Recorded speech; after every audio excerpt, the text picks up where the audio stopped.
இவங்க கலெக்ட் பண்ணது இந்தியாவில் 6 லட்சம் கோடி. அந்த 6 லட்சம் கோடியில தமிழ்நாட்டுக்கு எவ்வளவு? வெறும் 85,000 கோடி. உத்தரப்பிரதேச எவ்வளவு? 2,87,000 கோடி. காட்டா கேரளா என்ன சொல்றாங்க? 7 அதிகமா இருக்கு. ஏன்டா அவங்க வதவதுன்னு பிள்ளை பெற்றுக்கிட்டாங்க. நாங்களா பொறுப்பு? சரி, வதவதுன்னு பிள்ளை பெற்றுக்கிட்டாங்க, படிக்க வச்சியா? அதுவும் படிக்க வைக்கிறது இல்லை. ஏன் படிக்க வைக்கிறது இல்லை? பள்ளிக்கூடம் திறக்கிறது. ஏன் பள்ளிக்கூடம் திறக்கிறது இல்லை? சூத்திரம் படிச்சிருவோம். முக்குளத்தோரோ நாடாரோ, நான் இங்க பேர் சொல்றேன், அங்க இருக்கு சொல்றேன், வெவ்வேறு ஜாதி பேர் வேற. முக்குளத்தோரோ நாடாரோ செட்டியாரோ நாயுடுவோ படிச்சிடக்கூடாதுன்னு தெளிவா இருக்காங்க. சூத்திரம் படிக்கக்கூடாது. அப்ப பிள்ளையும் பெற்றுக்குவான், படிக்க வைக்க மாட்டான், வேலைக்கு போக மாட்டான், வறுமை கூட இருக்கும், என் மனத்தை எடுத்து அங்க கொடுத்துருவோம். அடிச்ச உடனே என்ன பண்ணாரு? எனக்கு முதலமைச்சர் நிறைய இருக்கு, நான் கொஞ்சம் சன்னமா வாசிக்கிறேன். நீ மிருதம் பார்த்துறீங்களா? ஒன்று கடை லேசா அடிக்கும், ஒன்று டம் டம் டம். என்ன பண்ணாரு? நான் ஒரு மூத்த முதலமைச்சர், மோடி பண்ணுறது தப்பு தான், அமித்ஷா பண்ணுறது தப்பு தான், தம்பி உதயநிதி இங்கே வா, நான் அப்படி லேசாக கடை இந்த பக்கம் அடிக்கிறேன், நீ இளைஞனை வச்சு விட்டு டம் டம் டம். ஆரம்பிச்சோமா? ஆக தென்னக மாவட்டங்கள் எல்லாம் திராவிடம் ஒரு காலத்தில் ஒன்றாக இருந்தது. கிளைகள் பிரிந்தன. எல்லாம் ஒரு தாய்க்கு கீழே பிறந்த பிள்ளைகள். எங்களுக்கு தமிழை அடிப்படையாக கொண்ட கலாச்சாரம் திராவிட கலாச்சாரம். இந்த 2 கலாச்சாரம் இந்தியாவில் இருந்தது. இந்த 2 கலாச்சாரத்திற்கும் பொதுமையான நல்ல பண்புகள் உண்டு, முரண்பாடுகள் உண்டு. முரண்பாடுகள் எங்கே இருக்கிறது என்றால், முரண்பாடுகள் சாதியில் வந்தது. தமிழ்நாட்டிலே சாதி இல்லை, ஆனால் ஆரியம் சாதியை புகுத்தியது. அந்த சாதியை புகுத்திய காரணத்தினால் திராவிடம் அவர்களை எதிர்க்க தொடங்கியது. இந்த போராட்டம் பல 100 ஆண்டுகளாக நடைபெற்றுக் கொண்டே வருகிறது. அந்த போராட்டத்தினுடைய தொடர்ச்சி தான் இன்றைக்கும் இந்த பொதுக்கூட்டம் நடைபெற்றுக் கொண்டிருக்கிறது. அந்த ஆரிய திராவிட போர் இன்னும் நடைபெறவில்லை. ஆனால் எங்கள் போருக்கு தலைமை தாங்க தலைவர்கள் வந்து கொண்டே இருக்கிறார்கள். பெரியார் வந்தார், அண்ணா வந்தார், கலைஞர் வந்தார், முத்துவேல் கருணாநிதி ஸ்டாலின் வந்தார், இப்போது உதயநிதி ஸ்டாலின் வந்திருந்தார். இதற்கு பின்னும் தலைவர் வருவார்கள். எங்கள் போராட்டத்தை எந்த கொம்பனாலும் இந்தியாவில் நிலைத்த முடியாது. என்ன எங்களுடைய பயணம்? எல்லோருக்கும் எல்லாம் என்பதை நோக்கி. இந்த மண்ணிலே மனிதர்களாக பிறந்தோம். வர்ணத்தால் பிரித்தீர்கள், மதத்தால் பிரித்தீர்கள், சாதியால் பிரித்தீர்கள். இவை எதுவும் உண்மை இல்லையே. வந்திருக்கிற அரங்கத்தில் இருக்கிற யாராவது பார்த்து இது தான் நாடார்னு சொல்லிடுவீங்களா? கருப்பா இருந்தா பறையர் பண்ணாருன்னா நீங்க ஜோயலை பார்த்தா சொல்லிடுவீங்களா? சிவப்பா இருப்பாருன்னா ஆர்டி சார் பார்த்து ஐயர்ன்றீங்களா? சொல்ல முடியாது. ஒரு பேருந்துல 10 பேர்த்த நிறுத்தி இவர் பறையர், இவர் பல்லர், இவர் நாடார், இவர் சக்கிலி, இவர் முதலியார் சொல்லிடுவீங்களா? நரிக்குறவர்ல கூட சிறப்பு இருப்பாங்க, அருந்துகள்ல கூட சக்க சேவர் இருப்பாங்க, ஐயர்ல கூட கருப்பு இருப்பாங்க. கலரை வச்சு ஜாதி சொல்ல முடியாது, குணத்தை வச்சு ஜாதி சொல்ல முடியாது. இந்த ஜாதியெல்லாம் திருட சொல்ல முடியுமா? இந்த ஜாதியெல்லாம் நல்லவன் சொல்ல முடியுமா? சொல்ல முடியாது. அப்போ ஏதோ இல்லாத ஒன்றை நம் மீது மதத்தின் பெயரால் கடவுளின் பெயரால் புகுத்திய இனம் ஆரிய இனம். நடராசன் ஆயுதநாட சமுதாயத்தை சேர்ந்தவர், தாரமுத்து நாடாரசை சேர்ந்தவர். 2 பேருக்கும் நோய். மன்னிப்பு எழுதி கொடுத்துட்டு வெளியே போனாங்க. என் தாய்மொழிக்கு முன்னால் என் உயிர் மயிருக்கு சமம் என்று எழுதி கொடுத்து வந்தான். இன்னைக்கு சாதி எல்லா இடத்துலையும் இருக்கு. எது வரைக்கும் தெரியுமா இருக்குது? சாதி சுடுகாடு வரைக்கும் இருக்கு. ஆதி திராவிடனை புதைக்கிற இடத்துல நாடார புதைக்க முடியாது, சண்டை வந்துடும். நாடார புதைக்கிற இடத்துல சக்கிலியை புதைக்க முடியாது. முஸ்லீமை புதைக்கிற இடத்துல இந்துவை புதைக்க முடியாது. யாரும் ஜாதி மாற்றி புதைக்க முடியாது. உயிரோட மட்டும் இல்ல, சாதி சத்த பிற்பாடு இருக்கு. சாதி எவ்வளவு பெரிய பணக்கார புத்தையா செட்டியார் தாளமுத்து நடராசனுடைய பணத்தை தோல்ல தூக்கிட்டு போனார். அன்னைக்கு அவர்கள்லாம் அரசர்கள், அன்னைக்கெல்லாம் நாடார்கள்லாம் தெரியும். நான் ஒன்றும் குறை சொல்லல. அன்னைக்கெல்லாம் தாழ்ந்த ஜாதியில் ஒரு ஜாதி நாடா ஜாதியா இருந்தது.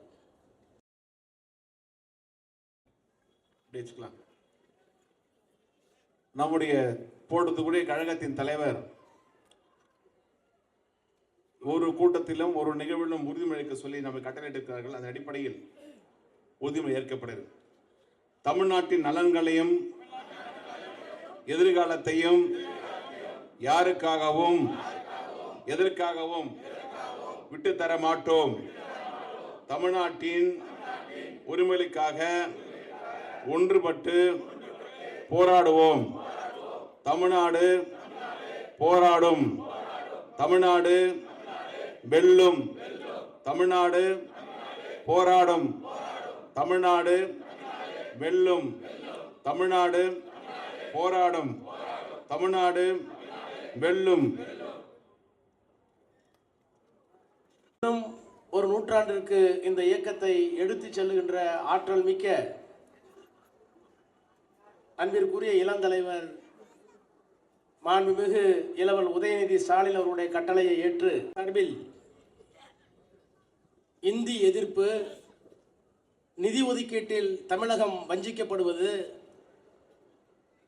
தொகுதிகள் மறுசீரமைப்பு என்கிற பெயரில் தமிழ்நாட்டை, தென்னக மாநிலங்களை புறக்கணித்து இந்தி பேசுகின்ற வடவர்கள் ஆதிக்கத்தை உறுதிப்படுத்தி அதன் மூலமாக இந்தி மயமாக்கல், சமஸ்கிருத மயமாக்கல், இந்து மயமாக்கல் என்று சொல்லி 1000 ஆண்டுகளுக்கு முன்னாலே இருந்த பழமையை நம் மீது திணிக்கின்ற அந்த மடமைகளெல்லாம் எதிர்த்து நிற்பதோடு அவற்றை வெல்ல வேண்டும் என்கின்ற உணர்வோடு என்னதான் ஒரு இயக்கம் ஆளுங்கட்சியில் இருந்தாலும், ஆளுங்கட்சி என்கிற சிகரத்தை தொட்டாலும் எங்களுக்கு ஆட்சி பெறுதல்ல, இனமும் மொழியும் தான் முக்கியம் என்று சொல்லி இந்த நிகழ்வை ஏற்பாடு செய்திருக்கிறது இளைஞரணி. இளைஞரணிக்கு எனது நெஞ்சமார்ந்த பாராட்டுக்களையும் என்னை அழைத்ததற்காக அவர்களுக்கு என்னுடைய நன்றியையும் நான் முதலில் தெரிவித்துக் கொள்கின்றேன். நான் எண்ணி பார்க்கிறேன், நம்முடைய அன்பு தலைவர், நெஞ்சமெல்லாம் நமக்கு நிறைந்திருக்கின்ற தலைவர் கலைஞர் அவர்கள் எவ்வளவு பெரிய தீர்க்கதரிசி. 1980ஆவது ஆண்டு மதுரையிலே முதலாக இளைஞரணியை துவக்கிய நேரத்தில் இங்கே இப்போது நாம் சூளுரைத்தோமே, தமிழ்நாடு வெல்லும் என்று சொன்னோமே, அதை போல ஒரு சூளுரையை முதலாக இளைஞரணியை துவக்கி வைத்து கலைஞர் அவர்கள் அந்த சூளுரையை எல்லா இளைஞர்களும் எடுத்துக்கொள்ள வேண்டும் என்று இன்றைக்கு இருக்கின்ற நம்முடைய முதலமைச்சர் அவர்களை இன்றைக்கு அணி செயலாளர்களாக ஆக்கி அந்த உறுதிமொழியை தந்தார்கள். என்ன உறுதிமொழி? ஜோயலுக்கு நினைவிருக்கும், நாங்கள் பெரியாரின் பிள்ளைகள், நாங்கள் அண்ணாவின் தம்பிகள், எங்கள் உதடுகள் கொள்கைகளை பேசிக்கொண்டே இருக்கும், எங்களுடைய கைகள் எங்களுடைய கொள்கையை எழுதி கொண்டே இருக்கும், எங்களுடைய கால்கள் கொள்கைக்காக நடந்து கொண்டே இருக்கும். இந்த பயணத்தில் நாங்கள் ஒருபோதும் நிறுத்த மாட்டோம். ஏனென்றால் நாங்கள் ஒரு பெரிய லட்சியத்திற்கு சொந்தக்காரர்கள், நாங்கள் பெரியாரின் தொண்டர்கள், அண்ணாவின் தம்பிகள் என்று உறுதி எடுத்துக்கொள்ள வேண்டும் என்று 80லே முழங்கினார் கலைஞர். அந்த உறுதிமொழியை ஏற்று எடுத்துக்கொண்டு இளைஞரணியை செவ்வன நடத்தி, இளைஞரணிக்கு பொறுப்பிற்கு பிறகு இந்த இயக்கத்தினுடைய பொருளாளராக, அதற்கு முன்னால் துணை செயலாளராக, பிறகு பொருளாளராக, செயல் தலைவராக, பிறகு தலைவராக கட்சியிலே உயர்ந்து இன்றைக்கு இந்த இயக்கத்தினுடைய தலைவராக இருக்கிறார் நம்முடைய தலைவர். ஆட்சி பொறுப்பு என்று எடுத்துக்கொண்டால் சட்டமன்ற உறுப்பினர், சென்னை மாநகரத்தினுடைய மேயர், அதற்கு பிறகு துணை முதலமைச்சர், அதற்கு பிறகு முதலமைச்சர். ஆக கட்சியிலே படிப்படியான வளர்ச்சி, பரிமாண வளர்ச்சி, ஆட்சியிலே படிப்படியான வளர்ச்சி, முதிர்ச்சி, இப்படி கட்சி பணியில் முதிர்ச்சியும் ஆட்சி பணியில் வளர்ச்சியும் கொண்டு இன்றைக்கு முழு நிலவாக தமிழ்நாட்டுக்கு ஒளி கொடுத்து கொண்டிருக்கிற ஒரு மகத்தான தலைவர் தான் மாண்புமிகு முத்துவேல் கருணாநிதி ஸ்டாலின் என்ற அந்த மகத்தான தலைவர். அவர் முதலமைச்சராக இருந்து இளைஞரணிக்கு வழிகாட்டி, ஒன்றிய அரசு, மோடி அரசு எப்படி தமிழ்நாட்டை வஞ்சிக்கிறது, தமிழ் மொழியை வஞ்சிக்கிறது, தமிழ்நாட்டினுடைய வளர்ச்சியை எப்படி வஞ்சிக்கிறது என்பதையெல்லாம் எடுத்துச் செல்ல வேண்டும் என்பதற்காக இந்த நிகழ்வை ஏற்பாடு செய்திருக்கிறார்கள். எனக்கு முன்னாலே உரையாற்றிய அத்துணை உரையாளர்களும், குறிப்பாக நம்முடைய இளம் பேச்சாளர் அருமை தங்கை பானு அவர்களும் பல்வேறு செய்திகளை இங்கே குறிப்பிட்டு சொல்லி இருக்கிறார்கள். என்றாலும் கூட தலைமை கழகத்தால் அனுப்பப்பட்ட நிறைவு சொற்பொழிவாளர் என்ற முறையிலே நேரம் கருதி சுருக்கமாக உங்களிடத்திலே உரையாற்ற விரும்புகிறேன். இந்த இயக்கம் எப்போதும் எதிர்ப்பிலே வளர்ந்த இயக்கம். ஒரு 100 ஆண்டு கண்ட இந்த இயக்கம் ஆட்சி பொறுப்பை பற்றி கவலைப்படாமல் வெறும் போராட்டத்திலேயே தன்னை வளர்த்து கொண்ட ஒரு இயக்கம். 1913 கல்விக்காக போராட்டம் தொடங்கப்பட்ட காலத்தில் 1921க்கு பிறகு கல்வி கற்றவர்களுக்கு வேலை இல்லை என்று, வேலை வாய்ப்பிலே உரிமை வேண்டும், வகுப்புரிமை வேண்டும், ரிசர்வேஷன் வேண்டும் என்று போராட்டம். அதற்கு பிறகு 1931 தமிழ்நாட்டிலே தெலுங்கு கீர்த்தனைகள் தான் பேசப்பட்டது இசையாக. அந்த மேடைகளில் தமிழ் இசை வேண்டும் என்று 1931 போராட்டம். அதற்கு பிறகு 1932 கோவில் நுழைய வேண்டும், சூத்திரர்கள் உள்ளே செல்ல வேண்டும் என்று போராட்டம். 1937 இந்தியை எதிர்த்து போராட்டம். 1957 அரசியல் சட்டத்தை எரிக்கிற போராட்டம். அப்போது கோயிலுக்குள்ளே மட்டுமல்ல, பிராமணால் ஹோட்டலில் எழுதியிருந்தது அந்த பெயரெல்லாம் அழிக்க வேண்டும் என்ற ஒரு போராட்டம். அதற்கு பிறகு 65 மீண்டும் இந்திய எதிர்ப்பு போராட்டம், 62 போராட்டம். இப்படி தொடர்ந்து 1913 இருந்து பல்வேறு போராட்டங்களை முன்னெடுத்து இந்த தமிழ் மொழியும் சமூகம் வாழ வேண்டும் என்பதற்காக போராட்ட களத்திலேயே 100 ஆண்டுகள் நின்ற ஒரு இயக்கம் உலகத்தில் வேறு எங்கும் இருக்கிறதா என்றால் இந்த இயக்கத்தை தவிர வேறு எந்த இயக்கமும் இல்லை. இப்படி போராட்டத்தின் வடிவிலே ஆட்சி பொறுப்பிற்கு வந்த இயக்கம். இன்னும் சொல்ல போனால் அண்ணா முதலமைச்சராக வந்ததற்கு பிறகும் தமிழர் எழுச்சி நாள் நடத்தினார். எதற்காக? நெய்வேலியிலே நிலக்கரி அந்த ஆலை வர வேண்டும் என்பதற்காக போராட்டம், புதிய அணைகள் வேண்டும் என்பதற்காக போராட்டம். அப்ப ஆட்சி பொறுப்பிற்கு வந்தாலும் வராவிட்டாலும் தமிழர்கள் நலனை முன்னிறுத்துவதிலே ஒரு 100 ஆண்டு காலமாக போராடி கொண்டு இருக்கிற இயக்கத்தை நான் திரும்பி பார்க்கிறேன். இன்னும் அந்த போராட்டம் ஓயவில்லை. நாம் தாத்தா தொடங்கி அந்த போராட்டம் இன்னும் போய்கொண்டே இருக்கிறது. இந்த போராட்ட உணர்வு தான் தமிழனுக்கு இருக்கிற அடிப்படை அடையாளம். இதை எந்த கொம்பனாலும் மாற்ற முடியும். அதன் தொடர்ச்சியாகத்தான் இன்றைக்கு போராட்டம். இந்தியை எப்போது கொண்டு வந்தீர்கள்? 1930களிலேயே இந்தி கொண்டு வரப்பட்டது. இன்றைக்கும் சிலர் கேட்கிறார்கள், அருமை தங்கை பட்டியலிட்டு சொன்னார், அண்ணாமலை என்ன சொன்னார், முருகன் என்ன சொன்னார், மதுவந்தி என்ன சொன்னார், இவர்களெல்லாம் சொன்னார்கள். பாட்சாக்கள் எல்லாம் எங்களுக்கு பாடம் எடுக்கிறார்கள். உங்களுக்கு பின்புலம் தெரியுமா? ஏன் நாங்கள் இந்தி எதிர்க்கிறோம்? இந்தி வந்துவிட்டால் இந்தி அவர்களுக்கு நோக்கமல்ல. எப்போதும் அதை ராஜாஜி ஒப்புக்கொண்டார். நாணயஸ்தன் ராஜாஜி நாணயமான எதிரி. சட்டமன்றத்திலே சொன்னார், நாங்கள் இந்தியை கொண்டு வருவதற்கு காரணம் இந்திக்கு பிறகு சமஸ்கிருதத்தை கொண்டு வர வேண்டும் என்பதற்காக. ஏன் சமஸ்கிருதத்தை கொண்டு வர வேண்டும்? வந்திருக்கின்ற நண்பர்களுக்கு சொல்கிறேன், இந்தியாவிலே 2 கலாச்சாரம். அந்த 2 கலாச்சாரமும் 2 மொழிகளை அடிப்படையாக கொண்ட கலாச்சாரம். மறந்து விடாதீர்கள். நான் மறுப்பதற்கு இல்லை. இது எல்லோரும் ஒப்புக்கொண்ட கலாச்சாரம். ஒன்று சமஸ்கிருதத்தை அடிப்படையாக கொண்ட ஆரிய கலாச்சாரம். அதுவும் ஒரு செம்மொழி, நாம் மறுக்க வேண்டிய அவசியம் இல்லை. இது வடபுலத்திலே இருந்தது. ஆரியர்கள், வர்ணத்தை ஒப்புக்கொண்டவர்கள் சமஸ்கிருதம் பேசினார்கள், வேதத்தை சொன்னார்கள், ஆரண்யங்களை சொன்னார்கள், உபநிடதங்களை சொன்னார்கள், மந்திரங்களை சொன்னார்கள், வேள்விகளை வளர்த்தார்கள். அது எங்கள் பழக்கம் அல்ல. தென்னகத்திலே திராவிட கலாச்சாரம் இருந்தது. கன்னடமும் கலிதெலுங்கும் கவின் மலையாளமும் தாயே தமிழே உன் உதிரத்தே உதித்தெழுந்தே ஒன்று போல ஆயிடினும். தமிழ்ல இருந்தா தெலுங்கு போச்சு, தமிழ்ல இருந்தா மலையாளம் போச்சு, தமிழ்ல இருந்தா துளு போச்சு. ஆக தென்னக மாவட்டங்கள் எல்லாம் திராவிடம் ஒரு காலத்தில் ஒன்றாக இருந்தது. கிளைகள் பிரிந்தன. எல்லாம் ஒரு தாய்க்கு கீழே பிறந்த பிள்ளைகள். எங்களுக்கு தமிழை அடிப்படையாக கொண்ட கலாச்சாரம் திராவிட கலாச்சாரம். இந்த 2 கலாச்சாரம் இந்தியாவில் இருந்தது. இந்த 2 கலாச்சாரத்திற்கும் பொதுமையான நல்ல பண்புகள் உண்டு, முரண்பாடுகள் உண்டு. முரண்பாடுகள் எங்கே இருக்கிறது என்றால், முரண்பாடுகள் சாதியில் வந்தது. தமிழ்நாட்டிலே சாதி இல்லை, ஆனால் ஆரியம் சாதியை புகுத்தியது. அந்த சாதியை புகுத்திய காரணத்தினால் திராவிடம் அவர்களை எதிர்க்க தொடங்கியது. இந்த போராட்டம் பல 100 ஆண்டுகளாக நடைபெற்றுக் கொண்டே வருகிறது. அந்த போராட்டத்தினுடைய தொடர்ச்சி தான் இன்றைக்கும் இந்த பொதுக்கூட்டம் நடைபெற்றுக் கொண்டிருக்கிறது. அந்த ஆரிய திராவிட போர் இன்னும் நடைபெறவில்லை. ஆனால் எங்கள் போருக்கு தலைமை தாங்க தலைவர்கள் வந்து கொண்டே இருக்கிறார்கள். பெரியார் வந்தார், அண்ணா வந்தார், கலைஞர் வந்தார், முத்துவேர், கருணாநிதி, ஸ்டாலின் வந்தார், இப்போது உதயநிதி ஸ்டாலின் வந்திருந்தார். இதற்கு பின்னும் தலைவர் வருவார்கள். எங்கள் போராட்டத்தை எந்த கொம்பனாலும் இந்தியாவில் நிலைத்த முடியாது. என்ன காரணம்? எங்களுடைய பயணம் சமத்துவத்தை நோக்கி, எங்களுடைய பயணம் எல்லோருக்கும் எல்லாம் என்பதை நோக்கி. இந்த மண்ணிலே மனிதர்களாக பிறந்தோம். வர்ணத்தால் பிரித்தீர்கள், மதத்தால் பிரித்தீர்கள், சாதியால் பிரித்தீர்கள். இவை எதுவும் உண்மை இல்லையே. வந்திருக்கிற அரங்கத்தில் இருக்கிற யாராவது பார்த்து இது தான் நாடார்னு சொல்லிடுவீங்களா? கருப்பா இருந்தா பறையர் பண்ணாருன்னா நீங்க ஜோயலை பார்த்தா சொல்லிடுவீங்களா? சிவப்பா இருப்பாருன்னா ஆர்டி சார் பார்த்து ஐயர்ன்றீங்களா?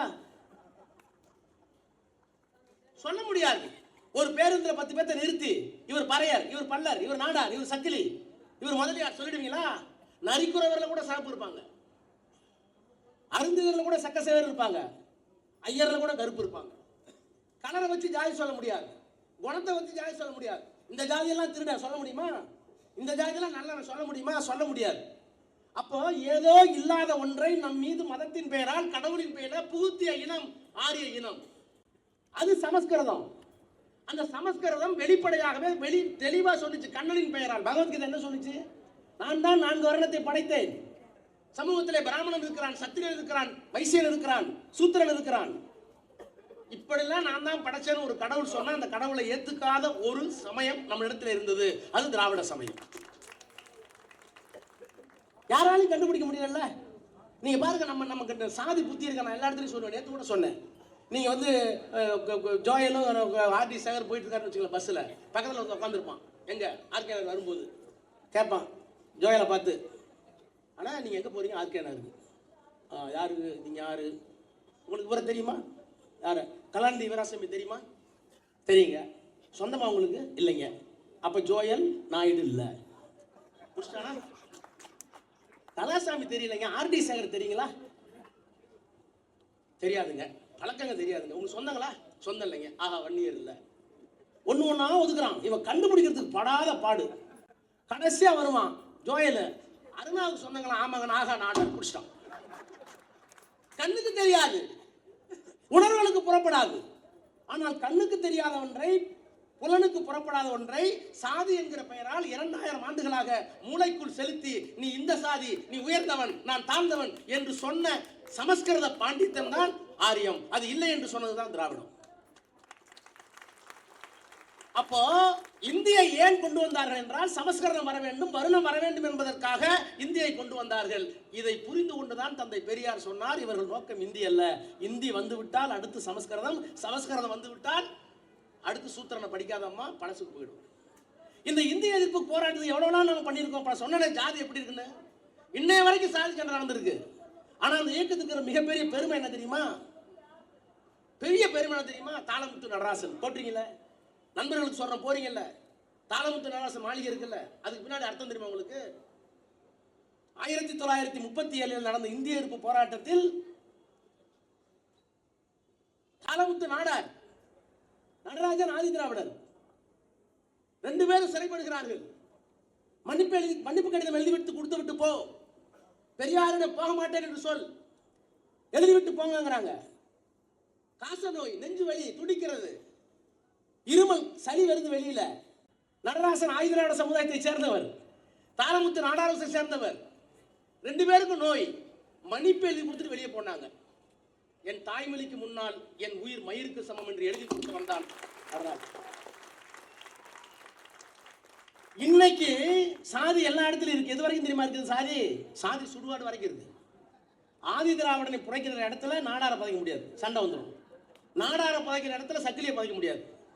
முஸ்லீமை புதைக்கிற இடத்துல இந்துவை புதைக்க முடியாது. யாரும் ஜாதி மாத்தி புதைக்க முடியாது. உயிரோட மட்டும் இல்ல சாதி, சத்த பிற்பாடு இருக்கு சாதி. என்ன பிரச்சனைனா, இப்ப நான் செத்து போயிட்டு வச்சுங்க, நான் இப்போ உதாரணத்துக்கு சொல்றேன், நான் பயப்படுறாங்க கிடையாது, நான் பகுத்தறிவாதி.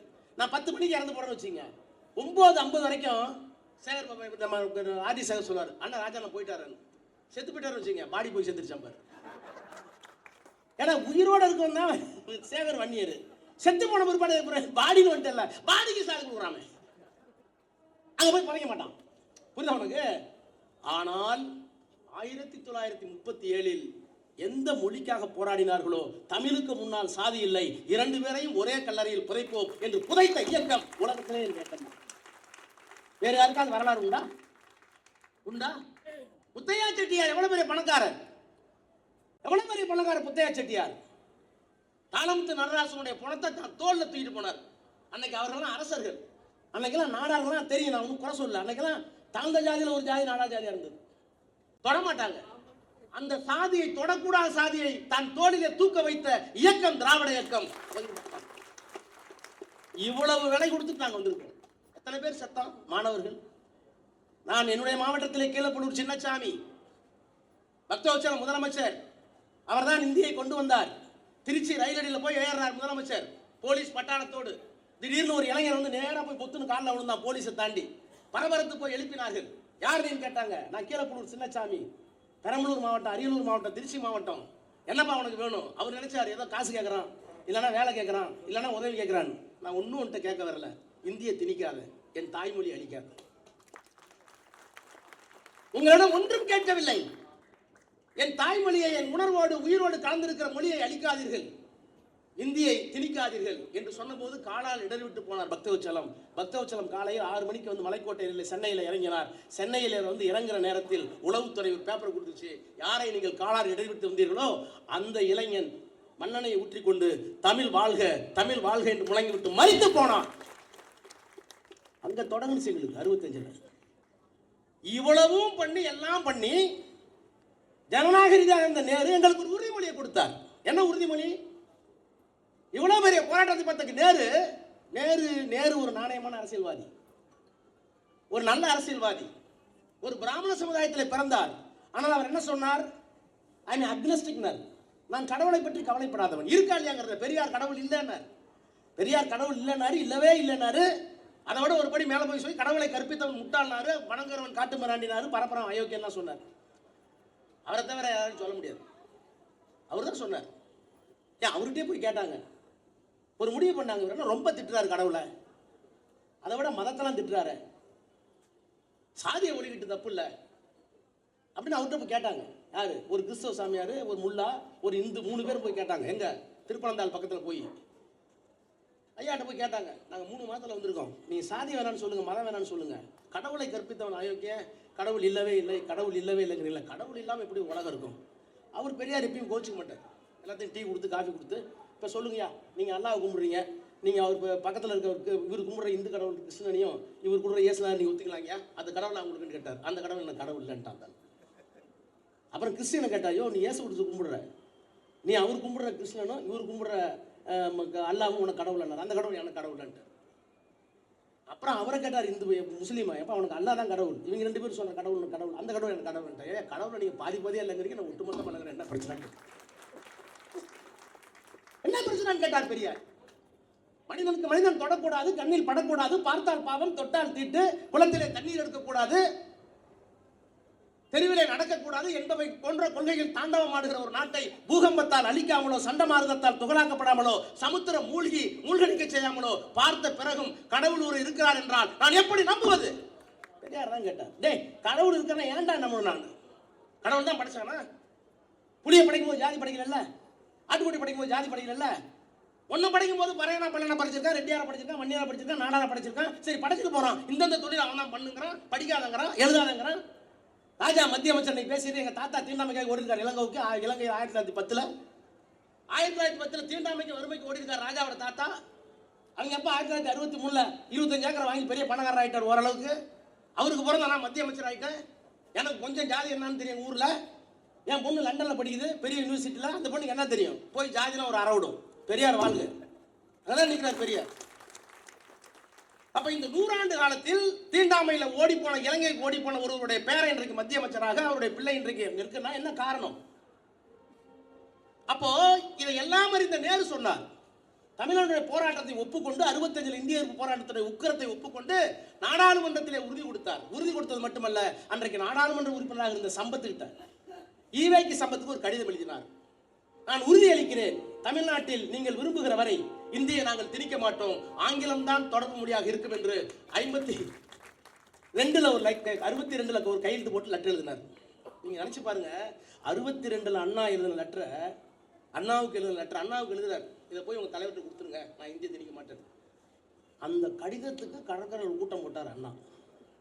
கூட்டம் போட்டு, ஏன்னா இன்னைக்கு நாங்களாம் மந்திரி ஆகிட்டோம், தயாநிதி, நான், பாலு எல்லாரும் பெரிய பெரிய மந்திரி ஆகிட்டோம். நாங்கள் பார்க்காத இல்லை, நாங்கள் வந்து நீங்கள்லாம் வந்து கெட்டப் போனீங்க, டட்டப் போனீங்கல்ல, நாங்கள் நாடாளுமன்றத்தில் ஷட்டப் போனீங்கன்னு சொல்ல போகிறோம். ஆனால் திமுக அன்னைக்கு அப்படி இல்லை. 62 அப்படி இல்லை. டெல்லி பிரதமர் நமக்கு பெரிய விஷயம். அண்ணாவுக்கு சந்தோஷம். பண்டித நேரு, நான் ஒரு சாமானியன், நான் ஒரு சாதாரண இயக்கத்தை சேர்ந்தவன், எனக்கு பின்புலம் இல்லை, நான் ஒன்றும் பெரிய ஜாதிகார அல்ல, பெரிய பணக்கார அல்ல, ஒரு எளிய தொண்டனாகிய திராவிட முன்னேற்ற கழகத்துடைய செயலாளராக எனக்கு இந்திய நாட்டுடைய பிரதமர் கடிதம் எழுதி விட்டார். அப்படி ஒரு கூட்டம் போட்டார். கூட்டம் போட்டு சொன்னார், பண்டித நேரு இதில் கையெழுத்து போட்டிருக்காரு. அவர் யாரோடலாம் இருந்தார் தெரியுமா? அணிசேரா நாடுகளுடைய தலைவர்கள்னு. அணிசேரா நாடுகள் அப்பெல்லாம் அமெரிக்கா ஒரு பக்கம், ரஷ்யா ஒரு பக்கம், உலகத்தையே பிரிஞ்சு இருந்தது. 2 பேரரசுகள் அணி சேர்த்தாங்க. அமெரிக்காவுக்கு பின்னாடி ஒரு 50 நாடு, ரஷ்யாவுக்கு பின்னாடி ஒரு 50 நாடு. எப்ப உலகப்போர் வரும்னு தெரியாது. ஒருவேளை உலகப்போர் வந்தால் இந்த பிரபஞ்சம் முழுமையாக அழிந்துவிடும். அப்போ நேருவும் இன்னும் 2 தலைவர்கள் சேர்ந்து சிந்திச்சாங்க, இல்ல இது அமெரிக்காவுக்கு பின்னாடி போகக்கூடாது, ரஷ்யாவுக்கு பின்னாடி போகக்கூடாது, உலகத்தில் அமைதி இருக்க வேண்டும், நாங்கள் அணிசேரா நாடுகள் ஒரு நாடுகளை உருவாக்குவோம், அணிசேரா நாடுகளுக்கு யார் யார் தலைவர் செயலாளர்னு போட்டப்ப நேரு அதுல இருந்தார். இன்னொருத்தர் சுகர்சனோ இந்தோசேனோட தலைவர், இன்னொருவர் மார்ஷல் டிட்டோ எகிப்தினுடைய நாசர். அண்ணா சொன்னாரு, எகிப்தினுடைய அதிபருக்கு எழுதிய கரங்கள், இந்த நேரு இருக்காரு அணிசேரா நாடுகளுக்கு உட்கார்ந்து எழுதின கரம், மார்ஷல் டிட்டோவுக்கு எழுதிய கரம், சுகர்சனோவுக்கு எழுதிய கரம், எகிப்தினுடைய நாசருக்கு எழுதிய கரம், பல நாட்டு அதிபர்களுக்கு எழுதிய கரம், திராவிட முன்னேற்ற கழகத்தினுடைய சாமானிய பொதுச் செயலராக எனக்கு எழுதியிருக்கிறேன் என்றால் உடன்பிறப்பே, இதுதான் நமக்கு கிடைத்த வெற்றினர். அண்ணா கடற்கரை கூட்டத்தில் போட்டு இவ்வளோ கஷ்டப்பட்டு இந்தியை எதிர்த்து நேருகிட்ட உருந்தை வாங்கி பத்திரமா இருக்கிறோம் நாங்கள் நினைச்சுக்கிட்டு இருந்தப்ப, பகல்ல திருடுனா கண்டுபிடிச்சிரும்னு ராத்திரில 2 திருட வரான மோடி அமித்ஷா 2 பேரும் ராத்திரில வந்து இல்ல இந்தி படிக்க வேணாம், 3வது மொழி ஒன்றை படித்துக் கொள்ளுங்கள். சரி, அந்த 3வது மொழி என்ன? அதான் இந்தி. சார் உங்களுக்கு நான் பார்லிமெண்ட்ல 25 வருஷமா இருக்கேன் சேகர், கலா நீ இப்போ 6 வருஷமா இருக்க, கோயில் இருக்கா, அருணா இருக்கீங்க, நமக்கு எம்எல்ஏலாம் இருக்கீங்க. சார் இந்த நான் என்ன சொல்றேன், ஒரு நாணயமான எதிரிகிட்ட சண்டை போடுறது ஈஸி. ஆனா அந்த எதிரி நாணயம் இல்ல ஃப்ராடுன்னு வச்சுங்க, எங்களுக்கு அடி வயிறு வலிக்குது. ஒன்றும் இல்லை, நல்லா தெரிஞ்சுங்க, வந்து படித்த பிள்ளைங்க நிறைய பேர் இருக்கீங்க. 5-6 புயல் வந்துச்சு தமிழ்நாட்டுக்கு, நாங்கள் பணம் கேட்டோம். என்ன சொல்லி கேட்டோம்னா, நல்லா கவனிங்க, ரெண்டு கேளா, நீ நான் சொல்கிறேன் கரெக்டானு பார்த்துக்க. 2 ஃபண்ட் இருக்கு, நேஷனல் டிசாஸ்டர் ஃபண்ட், தேசிய பேரிடர் நிதி, அப்புறம் ஸ்டேட் டிசாஸ்டர் ஃபண்ட், மாநிலங்களுக்கான பேரிடர் நிதி. இப்போ 25 மாநிலங்களுக்கு மேல இருக்குல்ல, இந்த மாநிலங்கள் வந்து மழை வந்தாலும் மழை வரலனாலும் ஒரு பணத்தை நம்ம ரெக்கார்ட் பண்ணி வைப்போம் மத்திய அரசாங்கத்துக்கு. ஆமா மோடி, நாங்கள் கொடுக்குற பணத்தில் இத்தனை % எங்களுக்கு மழை வந்தா வெள்ளம் வந்தா எங்க பணம், அது எங்கள்கிட்ட இருந்தால் செலவாய்ப்போம், பத்திரமா வச்சுக்க. இப்போ நம்ம கூட சொல்லுவோம்ல, சிறுவாட்டு மூட்டை நம்ம வீட்டில் வந்து ஏதாவது ஆபத்துனாக்க நம்ம செலவு பண்ணிவிடுவோம். ஆனால் நம்ம அம்மா பாட்டியில் என்ன பண்ணுவாங்க, முடிச்சு போட்டு எங்கேயாச்சும் வச்சுருப்பாங்க. ஏதாவது கால் ஒடிஞ்சு போச்சு, கை ஒடிஞ்சு போச்சு, இல்லை பக்கத்து வீட்டில் பொண்ணு வயசுக்கு வந்துருச்சு, சொந்தக்காரன் போகணும்னாக்கா என்னடா பண்ணுறது, பணத்துக்கும் போது என்னட்டு இருக்குன்னு ஒரு 50 ரூபா எடுத்து கொடுப்பாங்க பாட்டி. அது மாதிரி பாதுகாப்புக்காக நம்ம பணம் ஒன்று. இன்னொன்று, மத்திய அரசாங்கத்துக்கு வர வரியிலிருந்து ஒரு பெரிய பிரளயம் ஏற்பட்டு விட்டால், ஒரு மாநில சர்க்கார் தாங்க முடியாத அளவுக்கு ஒரு பெரிய ஆபத்து ஏற்பட்டு விட்டால், அந்த மாநில சர்க்காருடைய நிதி நிலைமை அந்த பேரிடரை எதிர்கொள்வதற்கு போதுமானதாக இல்லை என்றால் மத்திய தொகுப்பிலிருந்து ஒரு பணம் கொடுக்கணும். அது நேஷனல் டிசாஸ்டர் ஃபண்ட். தேசிய பேரிடர் நிதி, மாநில பேரிடர் நிதி. மாநில பேரிடர் நிதி நான் கொடுத்து பத்திரமா இருக்கு, தேசிய பேரிடர் எனக்கு உதவுறதுக்காக இருக்கு. இப்போ நாங்கள் என்ன சொன்னோம், எங்களுக்கு மழை கூட ஆயிடுச்சு, எங்களால் முடியல, தமிழ்நாட்டில் நிறைய பஞ்சம் வந்துருச்சு, வெள்ளம் வந்துருச்சு, எங்கள் பணத்தை கொடுக்கணும். ஸ்டேட்டு கொடுக்க வேண்டிய பணத்தை கொடுத்துட்டாங்க. 800 கோடி 900 கோடி நம்ம என்ன வச்சிருக்கோமோ கொடுத்துட்டாங்க. முதலமைச்சர் என்ன சொன்னார், எங்க பணத்தை கொடுத்துட்டீங்க, உங்க பணம் இருக்குல்ல. இப்ப ஒரு வருஷத்துல வந்து ஒரு ஊருக்கு மழையே வராது, ஒரு ஆபத்தே இருக்காது. ஆனா ஆபத்து தென்னகத்தில் இருக்கும், கடலோரமா இருக்கும். இப்ப தேசிய ஒருமைப்பாடுகள் என்ன அர்த்தம்? இப்ப நான் எங்க வீட்டுக்கு நான் 8வது பிள்ளை, நல்லா தாய்மார்கள் வந்துருக்கீங்க, 8வது பையன், ஏன்னா அக்கா தங்கச்சி எல்லாம் படிக்க வச்சாங்க. ஆனா நான் மந்திரி ஆயிட்டேன், அவங்க இன்னும் ஆயாராவே இருக்காங்க. அப்ப அவங்களுக்கு ஒரு உதவினா, நான் சம்பாதிக்க அதிகமா இருந்தா கூட இந்த கூட்டு குடும்பத்தில் நான் எவ்வளவு சம்பாதிக்கிறேன்னு பார்க்காம அவர்கள் எனக்கு உதவி இருப்பார்கள், உதவினா கூட செய்ய வேண்டிய கடமை இருந்தால் கூட்டு குடும்பம், அதான் அமைதியா இருக்கும். அப்ப தேசிய ஒற்றுமை என்ன? எல்லா மாநிலம் உள்ள வச்சிருக்க, ஒரு மாநிலம் பாதிக்கப்படுதுன்னா நல்ல மாநிலம் சம்பாதிச்சு எடுத்து கொடுக்கணும்ல, அதுக்கு தான் அந்த தேசிய நிதி. நான் தான் கேட்டேன் அன்னைக்கு வந்தா எனக்கு பிபி ஏறிச்சு பாருங்க, ரத்த கொதிப்பு. ஒரு நாளைக்கு 1 மணி நேரம் ஓடுறாங்களாம் மிஷின்ல, பிபியே எனக்கு வராது. ஐயோ, இந்த பார்லிமெண்ட்ல மாட்டிக்கிட்டு நான் என்ன கேட்டேன், தமிழ்நாட்டுக்கு தேசிய பேரிடர் நிதி எங்கள் முதலமைச்சர் கேட்டிருக்காரு, அது என்னாச்சுன்னு கேட்டேன். நாங்கள் 900 கோடி கொடுத்துட்டோம். நான் சொன்னேன், நிர்மலா சீதாராமன் ஜூனியர்லாம் உட்காந்துருந்தாங்க, நிதி அமைச்சர் ஐயா, அந்த பணம் நாங்கள் கொடுத்த பணம், அது எங்களுக்கு கொடுத்துட்டீங்க, நீங்கள் கொடுக்கறது ஒரு பணம் இருக்குல்ல, அந்த பணம் என்னாச்சுன்னு. அதுதான் இதுன்னாங்க. நான் திரும்ப சொன்னேன், ஐயா 2 பணம் இருக்கு, 2 பணம் இருக்கு. நாங்கள் கொடுத்த பணம் 1, நான் கேட்டேன் கொடுத்துட்டீங்க, உங்கள்கிட்ட 1 வச்சிருக்கீங்க, அதில் நிறைய பணம் இருக்கு. நீங்கள் ஆந்திராவுக்கு 1 கொடுத்துருக்கீங்க, குஜராத்துக்கு கொடுத்துருக்கீங்க, நீங்கள் எங்கெங்கெல்லாம் பிஜேபி ஆளுங்கட்சி அங்கெல்லாம் கொடுத்துருக்கீங்க, அதுலேருந்து எங்களுக்கு என்ன சின்ன, அதான் இதுன்னாங்க. நான் திரும்ப சொன்னேன், 2 இருக்கா? இருக்கு. 1 இது கொடுத்துட்டீங்க, இன்னொன்னு என்ன அதான் இது என்ன ஞாபகம் உங்களுக்கு? என்ன ஞாபகம் வருது? ஏன்னா கவுண்டமணி செந்திலும் பார்த்த வேலையை நாடாளுமன்றத்தில் உட்காந்து பண்றீங்களா? நியாயமா இருக்கு? நியாயமா இருக்கு? அப்போ எத்தனை ஆண்டு காலம் இந்திய எதிர்த்து முழக்கமிட்டோம். நேரு கொடுத்த உறுதிமொழி என்ன ஆயிற்று? ஒரு நாணயமானவர்கள் இந்தியாவை பற்றி முழுமையாக அறிந்த நேரு உலக சரித்திர 2 வாலிபல்க தெரியுமா? World history. இந்தியா எப்படி வந்தது அவர் தான் சொன்னார். நாங்க சொன்னா உங்களுக்கு கோபம் வரும். அவர் தான் சொன்னார், இந்தியாவில் ஆரியமும் திராவிடமும் உண்மை. ஆரியம் திராவிடத்தை வீழ்த்த பார்த்தது, திராவிடங்கள் சிறந்தது. சொன்னது நானா? நேரு.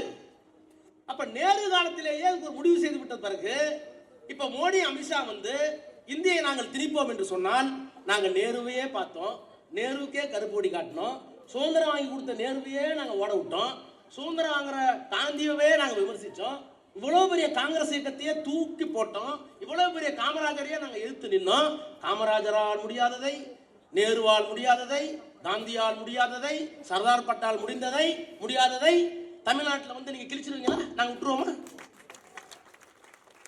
இல்ல அவங்க நீங்க பெரிய தியாகியா? வாய உண்மையை சொல்றீங்களா?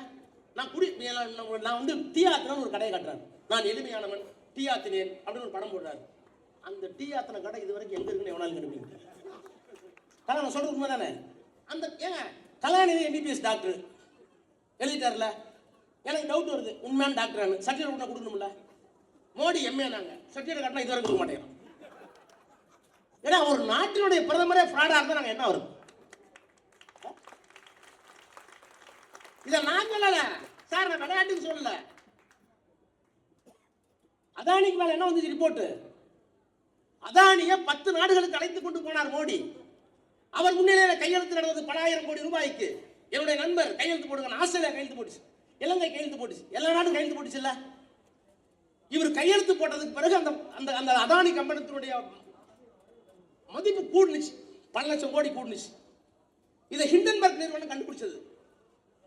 இந்த போட்ட கையெழுத்துக்களை வைத்துக் கொண்டு போலியாக கணக்கை தயாரித்து பூதாகரப்படுத்தி ஒரு கம்பெனியுடைய வேலை 1 லட்சம் கோடினா 1 கோடி ரூபாய் கொண்டு போயிட்டாங்க, தப்பு அப்படின்னு ஒரு அறிக்கை கொடுத்தான். அறிக்கை நிறைய இருக்கு, 120 பக்கம். 2 பாயிண்ட் தான். அதானி செய்தது என்னன்னா அக்கவுண்டிங் ஃப்ராட். நல்ல கவனிங்க, accounting fraud, manipulation of stocks. பங்கு சந்தைகளை பல முறை மாற்றி தாக்கீடு செய்திருக்கிறீர்கள், அக்கவுண்ட்ல ஃப்ராட் பண்ணிருக்கீங்க. நான் நாடாளுமன்றத்தில் நேரே கேட்டேன், பிரதமர் மோடி அவர்களே அக்கவுண்டிங் ஃப்ராட் அதானியை சொல்றாங்க, மெனிப்புலேஷன் ஆஃப் ஸ்டாக் சொல்றாங்க, தவறுகள் சொல்லியிருக்காங்க, எழுத்துப்பூர்வமா கையாடல் பண்ணீங்கன்னு சொல்றாங்க. நீங்க தான் உங்க நண்பர் அழைச்சிட்டு போனீங்க. நாடாளுமன்றத்திற்கு வாருங்கள், வந்து தப்பு அவன் பண்ணியிருப்பான், நான் பண்ணலான்னு சொல்லுங்க. அப்படி நீங்க சொல்லனா, ஆங்கிலத்தில் நான் சொன்னேன், if you are keeping silence I may not intend to say Modi is also fraud. நீ அமைதியாக இருந்தால் நீ ஃப்ராடா இல்லையான்னு கேட்டேன். குதிக்கிறான் எல்லாம் தையா போய் நான் ஒன்றும் சொல்ல ஃப்ராடுன்னு சொல்ல. நீ அமைதியா இருந்தா கள்ள மௌனம் காத்தால் நீ ஃப்ராடு தானே. ஐடி மூர்த்தியோட வரதான் ஆட்டோவில் இறங்கி வந்தது ஐடி மூர்த்தியோட. அவர் வீட்டுக்கு போயிட்டாரு. அதுக்கு 2 பேர்த்த வெட்டுறான் கூட வந்துவேன். காலையில் போலீஸ் வந்து கேட்க மாட்டாங்களா? ஐடி மூர்த்தி உடனே வந்தானே, 2 கொலை பண்ணியிருக்கான், உனக்கு தெரிஞ்சவனா தெரியாதவனா, உன் மேலே சந்தேகமா இருக்குன்னா நீ ப்ரூவ் பண்ணும்ல. நான் இல்லை நம்பி ஏற்றிருந்தேன்னு சொல்லணும்ல. வாயில பிளாஸ்டிக் ஒட்டி இருந்தால் பெரிய முள்ளி உள்ள போடுவோம்ல. போடுவோமா இல்லையா மூர்த்தி? நீ நானேமா சொல்லு, போடுவோமா போட மாட்டோமா? இதைத்தான் நான் கேட்டேன். சொல்லியா வாயை தொடர்ந்து கடைசி வரைக்கும் சொல்லவே இல்லையா? கடைசி வரைக்கும் சொல்லியா நாடாளுமன்றத்துக்கு? நான் சொன்னேன், மன்மோகன் சிங்கை பார்த்துருக்கேன், வாஜ்பாயோட நான் மந்திரியாவே இருந்திருக்கேன், மன்மோகன் சிங் பல நாட்டுக்கே போயிருக்கேன், நான் பார்க்காத உயரம் இல்லை, பிடிச்சி கொண்டு ஜெயிலில் போட்டீங்க, அதுக்கும் கவலைப்படல, பெரிய ஃப்ராடு நீங்க, 1,76,000 கோடி நீங்க, எல்லாத்தையும் தூக்கி போட்டு போடாண்டு வெளியே வந்துட்டேன், நான் கேட்கறேன்டா பதில் சொல்லுடான்னு கேட்டேன். சொல்லலையா? அப்போ தமிழ்நாட்டுக்கு கொடுக்க வேண்டிய எந்த பணத்தையும் கொடுக்கறது இல்லையே. நான் கட்டுற வரி பணம் எவ்வளவு? ஜிஎஸ்டி, இந்த கடைக்காரங்க கொடுத்த ஜிஎஸ்டி கிட்டத்தட்ட 9.10%. உங்களுக்கு திருப்பி எவ்வளவு வருது? 2%, 3% கூட வரல. 6 லட்சம் கோடி வருமான வரி சம்பளத்துல இருந்து சம்பளத்துல இருந்து நேரடி வரி, வருமான வரி, தனிநபர் வருமான வரி 6 லட்சம் கோடி. நம்ம கொடுக்கறது அவங்க கலெக்ட் பண்ணது இந்தியாவில் 6 லட்சம் கோடி. அந்த 6 லட்சம் கோடியில தமிழ்நாட்டுக்கு எவ்வளவு? வெறும் 85,000 கோடி. உத்தரப்பிரதேசத்துக்கு எவ்வளவு? 2,87,000 கோடி. காட்டா கேரளா என்ன சொல்றான், அங்க ஏழ்மை அதிகமா இருக்கு. ஏன்டா ஏழ்மை இருக்குன்னா வதவதுன்னு பிள்ளை பெற்றுக்கிட்டாங்க. நாங்களா பொறுப்பு. சரி, வதவதுன்னு பிள்ளை பெற்றுக்கிட்டாங்க, படிக்க வச்சியா? அதுவும் படிக்க வைக்கிறது இல்லை. ஏன் படிக்க வைக்கிறது இல்லை? பள்ளிக்கூடம் திறக்கிறது. ஏன் பள்ளிக்கூடம் திறக்கிறது இல்லை? சூத்திரம் படிச்சிருவோம். முக்குளத்தோரோ நாடாரோ, நான் இங்க பேர் சொல்றேன், அங்க இருக்கு சொல்றேன், வெவ்வேறு ஜாதி பேர் வேற. முக்குளத்தோரோ நாடாரோ செட்டியாரோ நாயுடோ படிச்சிடக்கூடாதுன்னு தெளிவா இருக்காங்க. சூத்திரம் படிக்கக்கூடாது. அப்ப பிள்ளையும் பெற்றுக்குவான், படிக்க வைக்க மாட்டான், வேலைக்கு போக மாட்டான், வறுமை கூட இருக்கும், என் மனத்தை எடுத்து அங்க கொடுத்துருவோம். இதுதான் தேசிய ஒற்றுமை நாம சொல்றோம். நம்ம என்ன சொல்றோம், தேசிய ஒற்றுமைனா வேறடா. நாணயமா நடந்துக்கணும், மொழியை அங்கீகரிங்க, என் மொழியை நீ அங்கீகரிக்கணும், ஓ மொழியை அங்கீகரிக்கணும். நன்றாக கவனித்துக் கொள்ளுங்கள். வந்திருக்கிற பெரியவர்களுக்கும் தாய்மார்களுக்கும் சொல்கிறேன், இந்தியா ஒரு நாடல்ல, இந்தியா ஒரு தேசம் அல்ல, இந்தியா ஒரு துணைக்கண்டம். ஏன் துணைக்கண்டம் சொன்னாங்க? நான் கட்டுற வேட்டி மணிப்பூர்ல இருக்கா? நீங்க சாப்பிடுற இட்லி நாகாலாந்துல இருக்கா? நீங்க கட்டுற சேலை குஜராத்ல இருக்கா? குஜராத்காரன் கொடுக்குற பானிபூரி இங்க வைக்கிறோமா? நம்ம காலையில ஏறுமுறையில் கல்யாணம் வைக்கிறோமே, 12 மணிக்கு முன்னாடி வச்சிருக்கோம், நல்ல நேரம் கட்டுறதுமான. கலா நீ சொல்லு, டெல்லி எத்தனை மணிக்கு கல்யாணம்? ராத்திரி தானே? ராத்திரி 8 மணிக்கு கல்யாணம் பண்றான். அவன் கலாச்சாரம் வேற, உணவு வேற, உடை வேற, மொழி வேற, பாஷை வேற, வாழ்க்கை முறை வேற, எல்லாம் வேற. இப்படி எல்லாம் வேறுவாக இருக்கிறவர்களை ஒன்றாக இணைப்பது எது? அரசியல் சட்டம். அந்த அரசியல் சட்டம் என்ன சொல்றது? வேற்றுமைகளை அங்கீகரி. நீ ஒரே மாணவி அல்ல. இப்ப ஆர்டி சேகர் வந்து வந்தாரு, உன்ன என்ன கேட்டேன், வந்த உடனே டீ குடிக்கான்னு கேட்டேன். உனக்கு என்ன சொன்ன? எனக்கு பழக்க வழக்கம் இல்லை, என்ன இந்த ஜூஸ் சாப்பிடுன்னு கொடுத்துட்டேன். எனக்கு டீ காபி பழக்க வழக்கம்னாரு, ஜூஸ் கொடுத்துட்டேன். நான் அவர் வீட்டுக்கு போனேன், என்ன சாப்பிடுங்கன்னாரு, சக்கரை நல்லா தூக்கல போட்டு ஒரு டீ அடினேன். நான் டீ குடிக்க மாட்டேங்கிறதுக்காக அவர் வீட்டுல டீ தூள்னு வச்சுங்க, நான் வீட்டுக்கு போனேன். அவரு டீ குடிக்க மாட்டாங்கிறதுக்காக நான் வீட்லயே வெளியே வச்சுங்க டீ நல்லா போனேன்னு வச்சுங்க, அவர் உள்ள வருவாரா? அப்ப என்னுடைய வேற்றுமையை அவர் அங்கீகரிக்கிறார், அவருடைய வேற்றுமையை நான் அங்கீகரிக்கிறேன். அங்கீகரிக்கிற போது உறவு கலப்பு. தமிழன் வேற, உத்தரப்பிரதேசக்காரன் வேற, அவனுடைய பழக்க வழக்கம் வேற, அவன் மொழி வேற. அவனுடைய மொழியை நான் மதிக்கிறேன், அவனுடைய மொழியை நீ மதிக்கணும். ஒரு மொழியை, ஒரு பண்பாட்டை, கலாச்சாரம் மதிக்கிற போது தேசிய ஒருமைப்பாடு வரும். ஆனா இவன் என்ன சொல்றான், அந்த சூத்திரம் இது நேருக்கு தெரியுது, அதனால சொன்னாரு வேற்றுமையில் ஒற்றுமையினார். யூனிவர்சிட்டி இன் டைவர்சிட்டி, நேரு சொன்ன தியரி. நாம் எல்லாரும் வேறானவர்கள், ஆனால் வேற்றுமையில் ஒற்றுமையை காண்போம். ஒரு கவிஞன் சொன்னா ஒற்றுமை எப்படி தெரியுமா இருக்கணும்? தனி அடையாளத்தை விட்டுறக்கூடாது. நானும் ஜோயல் ஒன்னா 2 பேரும் ஒன்னாவே இருக்கிறதா? என்ன எல்லாம் அம்மன் நம்ம விட்டு ஒரே பேண்டை வச்சுக்கிறதா? ஒரே பேண்டை தைக்க முடியுமா? 2 பேத்துக்கு ஒண்ணா தனித்தனியா இருக்கணும். எது ஒற்றுமை தெரியுமா? வீணையின் நரம்பு எப்படி தனித்தனியா இருக்கு? நரம்பு வெவ்வேறானது. வீணையின் நரம்பை போல வெவ்வேறாக இருங்கள், ஆனால் விரல் மீட்டுகிற போது இசை ஒன்றாக இருக்கட்டும். அது மாதிரி வீணை வெவ்வேறடா, நரம்பு வெவ்வேற, ஆனா இசை ஒண்ணு. அதைத்தான் நாங்கள் விரும்புகிறோம். அவன் என்ன சொல்றான், எல்லா நரம்பையும் ஒன்னா போட்டு கட்டு மீட்டி பார்ப்பாங்கிறான். மயில தான் வரும், இசை வராது. புரியுதா? இது கோவம் வருதுங்க. படாத பாடு கலா, நீ தான் என்ன காப்பாத்து, நீ டாக்டர் தானே. எதுக்கு சொல்றேன்னா அவ்வளவு ஆத்திரமா இருக்கு, வேற ஒண்ணும் இல்ல. அப்ப எல்லாத்தையும் அழிச்சிட்டு, எங்க அடையாளத்தெல்லாம் அழைச்சிட்டு நீ கொண்டு வர எனக்கு என்ன அர்த்தம்? சரி, கடைசியா என்ன பண்ணிட்ட? கடைசியா ஒரு முடிவு பண்ணிட்டான். இந்திய எதிர்ப்பு போராட்டம் ஒண்ணும் பண்ண முடியல. நிதியை குறைச்சு பார்த்தோம். இந்த முதலமைச்சர் மோசமான முதலமைச்சர். நீ 2000 கோடி என்னடா 10,000 கோடி தரனா கூட என்ன விட மாட்டேன்ட்டார். அப்போ 90 ஆண்டு கால மொழி போராட்டம் மோடிக்கும் அமித்ஷாவுக்கும் வசப்படவில்லை. பணம் கொடுக்க மாட்டேன் மிரட்டி பார்த்தோம். தமிழ்நாடு பணியவில்லை, ஸ்டாலின் பணியவில்லை. அடுத்தவன் இருக்கிற ஒரே வழி என்ன? இந்த 39 MP வச்சிருந்த ஆற்றானே இருமௌனம் வச்சுக்கிறேன். உன்னை குறைச்சி இந்தி பேசுற எல்லா இடத்துல கூட்டிட்டேன்னா நீ வரவே வேண்டியதில்லை. நீ ஓட்டு போட வேண்டிய அவசியம் இல்லை, இந்தியா கொண்டு வந்துருவேன். நீ ஓட்டு போட விஷயம் எல்லாமே கொண்டு வந்துருவேன். உன்னை கேட்க மாட்டேன். நீ ஒரு ஓரமா வந்து ராஜா, கனிமொழி, கலாநிதி, டிஆர் பால் எல்லாம் கேண்டீன்ல சாப்பிட்டு ஓடும், நான் எல்லாம் பார்த்துக்க சட்டத்தை அப்படிங்கிறதுக்காக மக்கள் தொகை அடிப்படையில் இப்ப தொகுதியை குறைப்போங்கிறாங்க. இந்த தொகுதியை குறைப்போம்னு சொன்ன உடனே நல்லா கவனிங்க, எங்க உயர்ந்து நிற்கிறார் நம்முடைய தலைவர்? யாருக்காச்சும் உரைச்சதா? தொகுதியை குறைப்போம்னு சொன்னப்ப இந்தியாவில் இத்தனை முதலமைச்சர் இருந்தாங்கல்ல, எந்த முதலமைச்சருக்காச்சும் தோணுச்சா? எழுதுனாங்களா? அதை பத்தி பேசினாங்களா? சிந்திச்சாங்களா? எப்படி வந்து இந்தியை திணித்தால் ஏக இந்தியா வந்தால் இந்தியா சிதறண்டு போகும், தனித்தமிழ்நாடு என்று பெரியார் கேட்டாரோ, சிந்தித்தாரோ? பெரியார் தனித்தமிழ்நாடு கேட்கிறார், ஆனால் நான் திராவிட நாடு கோரிக்கை, தமிழ்நாடு கோரிக்கை விட்டு விடுகிறேன், ஆனால் எங்களுடைய கோரிக்கை அப்படியே இருக்கிறது, நான் ஆட்சியை வைத்துக் கொண்டே சேரமைப்பேன் என்று அண்ணா சொன்னாரோ? அதை தன்னுடைய தன்னுடைய ஆட்சி காலத்தில் வாஜ்பாயோடு கூட்டணி வைத்த போது கூட தமிழ்நாட்டினுடைய தனித்தத்துவத்தை இழக்காமல் எப்படி கலைஞர் பார்த்து கொண்டாரோ, அப்ப தனித்த சிந்தனை பெரியாருடைய சிந்தனை, வேறுபட்ட சிந்தனை அண்ணாவினுடைய சிந்தனை, அழுத்தமான சிந்தனை கலைஞருடைய சிந்தனை. இந்த வேறுபட்ட தனித்த அழுத்தமான சிந்தனைகளின் ஒட்டு தொகுப்பு தான் முத்துவேல் கருணாநிதி ஸ்டாலின் மகத்தான மனிதனின் சிந்தனை. அவர்தான் சார் மாமனா உன் சூழ்ச்சி எனக்கு தெரியும். இந்தியில தோத்துட்ட, பணத்தை காட்டி மிரட்டின, முடியாதது கடைசியா எங்க வர்றேன்னா இங்க வர்ற. இது தமிழ் இந்தியாவில் இருக்கிற எந்த முதலமைச்சரும் தெரியல. ஆனால் நான் பெரியாரின் பேரன், அண்ணாவின் தம்பி, கலைஞரின் பிள்ளை, விடமாட்டேன். சார் அடிச்ச உடனே என்ன பண்ணாரு, எனக்கு முதலமைச்சர் நிறைய இருக்கு, நான் கொஞ்சம் சன்னமா வாசிக்கிறேன், நீ மிருதம் பார்த்துறீங்களா, ஒன்று கட கட கட கட கட கட லேசா அடிக்கும், ஒன்று டம் டம் டம்ங்கிறோம். என்ன பண்ணாரு, நான் ஒரு மூத்த முதலமைச்சர், மோடி பண்ணுறது தப்பு தான், அமித்ஷா பண்ணுறது தப்பு தான், தம்பி உதயந்தி இங்கே வா, நான் அப்படி லேசாக கட கடன் இந்த பக்கம் அடிக்கிறேன், நீ இளைஞனை வச்சு விட்டு டம் டம் டம் ஆரம்பிச்சோமா. நாங்கள் விடுல மிருதங்கம் கிளியாது, உங்களுடைய தோல் கிளியும் டெல்லியில் என்பதை மாத்திரம் எழுதி வைத்துக் கொண்டிருக்கு. விட்டுற மாட்டாங்க. உங்களுக்கு ஒன்றே ஒன்று சொல்லிட்டு போகிறேன், நேரமாச்சு, லேட் ஆகி போச்சு. இந்த மாநிலங்களை பிரிக்கும் போது ஏன் மொழிவாரி மாநிலமாக பிரித்தோம்? அம்பேத்கர் என்ன முட்டாளா? அம்பேத்கர் என்ன முட்டாளான்னு கேட்டு, இத்தனைக்கும் அம்பேத்கர் வந்து ஏக இந்தியாவுக்கு இந்தி இருக்கிறது நல்லதுன்னாரு. ஆனால் அவர் தான் சொன்னார், ஒரு மனிதனுடைய மொழி வந்து எவ்வளவு ஐக்கியமாக இருக்கும்னு கேட்டாங்க, மாநிலங்களை பிரிக்கிற போது மொழியை தாண்டி பாதி ஆந்திரா பாதி தமிழ்நாடு பிரிச்சிங்கன்னா எந்த விதத்திலையும் அந்த மாநிலம் ஒழுங்காக நிற்காது. ஒரு ஒருமைப்பாடு, ஒரு இன்ஃபோர்ஸபிள் ஃபோர்ஸ், இன்ட்ரிபிகல் ஃபோர்ஸ், அதாவது ஒரு இணக்கம், அந்த இணக்கம் வரணும்னா மொழிவாரி மாநிலங்கள் அமைக்கணும். அதனால நன்மை இருக்குன்னு அம்பேத்கர் சொன்னார். தாட்ஸ் ஆர் லிங்குஸ்டிக் ஸ்டேட்ஸ், ரெண்டு பட்டிருக்காரு. மொழிவாரி மாநிலங்களுடைய சிந்தனை, அதாவது மொழிவாரி மாநிலங்கள் வருவதற்கு 10 ஆண்டுகளுக்கு முன்பே அம்பேத்கர் எழுதினார். இந்தியா மாநிலங்களை பிரிக்கும் போது எப்படி பண்ணார்?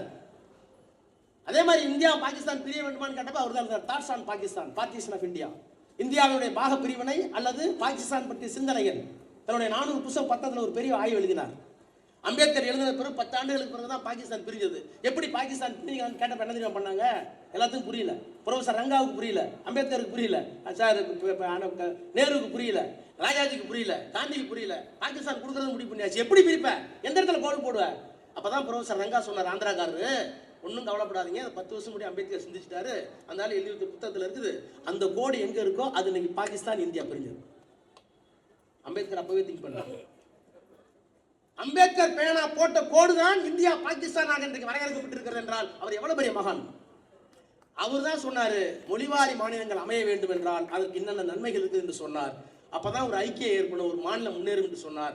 அப்படி மொழிவாரி மாநிலங்கள் அமைகிற போது தமிழ்நாடு, கேரளா, ஆந்திரா, கர்நாடகா, மராட்டியம், இவன் என்ன பண்றான், எவ்வளவு ஜனத்தொகைன்னு பார்க்கறான். அம்பேத்கர் அப்படி சொல்லல. மொழிவாரி மகன் ஏன் இருந்ததுன்னா, நீங்க வந்து வதவதன்னு புள்ள பத்துக்கிட்டுலாம் பண்ணணும்னு சொல்லிட்டாரு. அவரு என்ன சொல்லிட்டாரு, ஒரு மொழி அடிப்படையான மாகாணம் வரும்போது அவருடைய கலாச்சாரம், பண்பாடு, மொழி, நாகரிகம், அடையாளம், தேவைகள் எல்லாம் நாடாளுமன்றத்தில் எதிரொலிக்க வேண்டும் என்றால் அவர்களுக்கு சமச்சீரான எம்பிக்கள் எண்ணிக்கை வேண்டும். எனக்கு எண்ணிக்கை வேணும்னு பார்க்க கூடாது. நான் தமிழை காப்பாற்றணும், தமிழ் மொழியை காப்பாற்றணும், என்னோட மாநிலத்தை காப்பாற்றணும், என் மாநில உரிமைகளை பாதுகாக்கணும், எனக்கு வேண்டிய பணத்தை நான் வாங்கணும்னா 39 49 பிரச்சனை இல்லை, சமச்சீராக இருக்க வேண்டும். உத்தரப்பிரதேசம் என்ன கொடுக்குறியோ அதே சமச்சீர் எனக்கு இருக்கணும். இதைத்தான் அரசியல் சட்டத்தை எழுதின அம்பேத்கர் முன்னோர்கள் எழுதினார்கள். ஆனால் அவர்கள் எல்லாம் தூக்கி போட்டு, தலாவுக்கு தெரியுமே, நேருனா எங்களுக்கு அப்படியே பச்சை கசப்பா இருக்கு. நேருனாங்க வல்லபாய் பட்டேல் தூக்குவாங்க. என்ன வல்லபாய் பட்டேல் ஒன்றும் கிடையாது. காந்தியை கொன்றதற்கு பிறகும் ஆர்எஸ்எஸ் காங்கிரஸுக்கு வாங்கன்னு கேட்டாரு. காந்தியை கொண்டுட்டாங்க ஆர்எஸ்எஸ், கோட்ஸை கொண்டுட்டான். நேரு பிரதமர் வெளிநாட்டில் இருக்கார். அப்போ ஆர்எஸ்எஸ் காரர்களை பார்த்து நீங்களும் தேச தொண்டர்கள் தான், தேசத்தை நேசிப்பவர்கள் தான், ஏதோ இந்து மதம் ஆள வேண்டும் என்பதற்காக காந்தியை கொலை செய்து விட்டீர்கள், உங்களை காங்கிரஸோடு இணைத்துக் கொள்ளுங்கள், பெரும்பான்மையான அரசியலுக்கு மெயின் ஸ்ட்ரீம் வாங்கின எழுதினவர் தான் வல்லபாய் பட்டேல். அதுக்கு தான் அவங்க இவ்வளவு பெரிய செலவிக்கிறாங்க. ஆர்எஸ்எஸ் காங்கிரஸுக்கு அழைத்தவர் வல்லபாய் பட்டேல், அதனால் கொண்டாடுகிறார்கள். ஆர்எஸ்எஸ் தடை செய்து ஜெயிலில் போட்டவர் நேரு, அதனால் இருக்கிறார். இப்ப நீங்க கோட்ஸே அணியா நேரு அணியா? அதனாலதான் சொல்றோம். அதனால்தான் சிறப்பா சொன்னார், இவ்வளோ எல்லாம் தெரிஞ்ச ஞானம் உள்ள ஒரு முதலமைச்சரும் இவ்வளவு அறிந்தார்ந்த தமிழ் சமூகம் இருக்கிற இந்த நேரத்தில் மோடியும் அமித்ஷாவும் எடுத்து வைக்கிற வாதங்களை முறியடித்து தமிழ்நாடு வெல்லட்டும், தமிழ்நாடு வெல்லட்டும். முதலமைச்சருடைய நிற்போம் என்று சொல்லி விடைபெறுகிறேன். நன்றி, வணக்கம்.